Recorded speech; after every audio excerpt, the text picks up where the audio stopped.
Alright, today we're going to talk about creating lace rivets and starting off the ends for lacing any of your armor projects, Kazane, Sugake, Odoshi. Doesn't matter which version you're going to be running with. For the nylon laces, we have the advantage that we can melt them. If you're doing anything with non-nylon, you kind of have to modify this a bit and use glue instead of melting. But so what I've done to start, I've taken my lace, I've trimmed off the front end with a pair of scissors. Then I have expanded this. So you can kind of see it looks kind of like a little flower. You're going to open it up. You're going to kind of take it and you're going to fold it back in on itself as best you can. It will naturally want to return to its original state, so, it may not go back exactly how you want it. But once we've got this kind of little mass here, we're going to take a knife or any other metal object, and we're going to apply some heat via a torch. Now, I advise keeping some metal objects around that you can lay this on, something that's elevated. Flammable objects and heat, bad choice. You can also see from a previous thing it's kind of burning off the excess, but we're getting it. We're getting a little red. And you can see we kind of have a little bit of a glow. You don't need a lot for this. We're just going to press it straight down in. Just kind of slowly working the edges, getting them to press on themselves. And what this is going to do, by melting it and doing what we're doing here, we are going to expand the plastic nature of this. And we're going to get a bit of goo.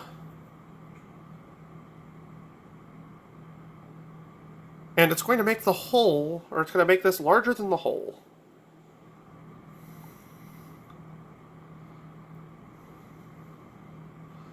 We're starting to get a little cool now, so I'm going to reheat us.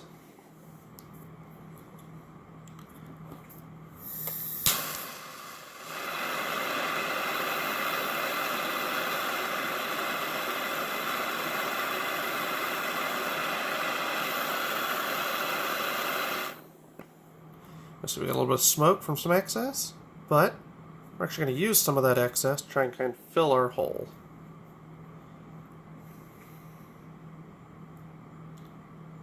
The objective here is to create a closed-off spot that is a little bit wider than the lace by nature, and also hopefully wider than the holes you're using. And then since it is melted to itself, it also won't pull free. So when we go to put it through our lacing holes, it will be stuck. It'll also be more or less flat.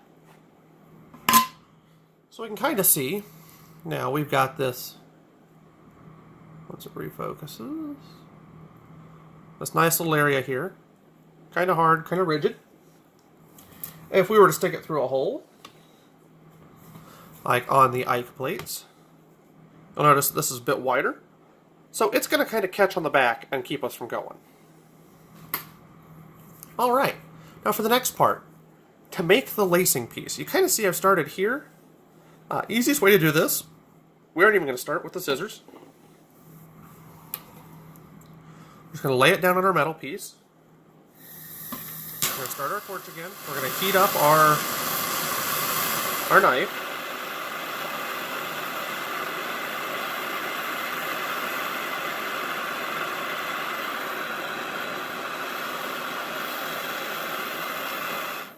Once we've got it nice and hot, you're just going to come down here. You're going to press it in and move. Now, for lacing projects, you'll probably want to get it as thin as possible, so sometimes you can take it off the back. Sometimes you just need to start it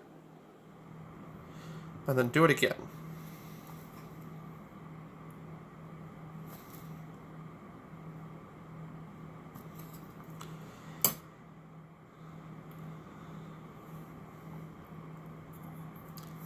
And then clean up the edges of it.